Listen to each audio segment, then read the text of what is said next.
शांती ब्रह्मसंत एकनाथ महाराज षष्ठी महोत्सवानिमित्त पैठण शहरात आलेल्या भाविक भक्त वारकऱ्यांना पैठण शहर राष्ट्रवादी काँग्रेसचे अध्यक्ष जितू परदेशी यांच्या हस्ते फराळ वाटपाचा कार्यक्रम रविवारी 31 मार्च रोजी संपन्न झाला। यावेळी शेकडो महिला पुरुष वारकऱ्यांनी या कार्यक्रमात उत्स्फूर्तपणे सहभाग घेत फराळाचा लाभ घेतला।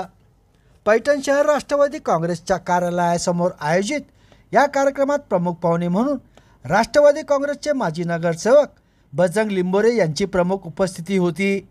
यावेळी नाथषष्ठीनिमित्त प्रतिवर्षीप्रमाणे याही वेळेस पैठण शहर राष्ट्रवादी काँग्रेसचे अध्यक्ष जितू परदेशी यांच्या हस्ते भाविक भक्त वारकऱ्यांना फराळाचे वाटप करण्यात आले। राष्ट्रवादीचे शहर अध्यक्ष जितू परदेशी यांच्याकडून फराळ वाटपाचे हे तिसरे वर्ष असून आयोजित या कार्यक्रमात असंख्य वारकऱ्यांनी फराळाचा मनमुराद लाभ घेतला।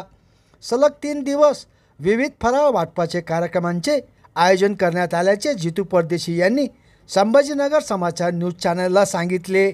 या प्रसंगी भाविक भक्तांनी एकनाथ महाराज की जय असा जयघोष करत समाधान व्यक्त केले। या प्रसंगी जितू परदेशी यांच्या असंख्य कार्यकर्त्यांनी परिश्रम घेतले। संभाजीनगर समाचार न्यूज चॅनलसाठी सुनील टाक।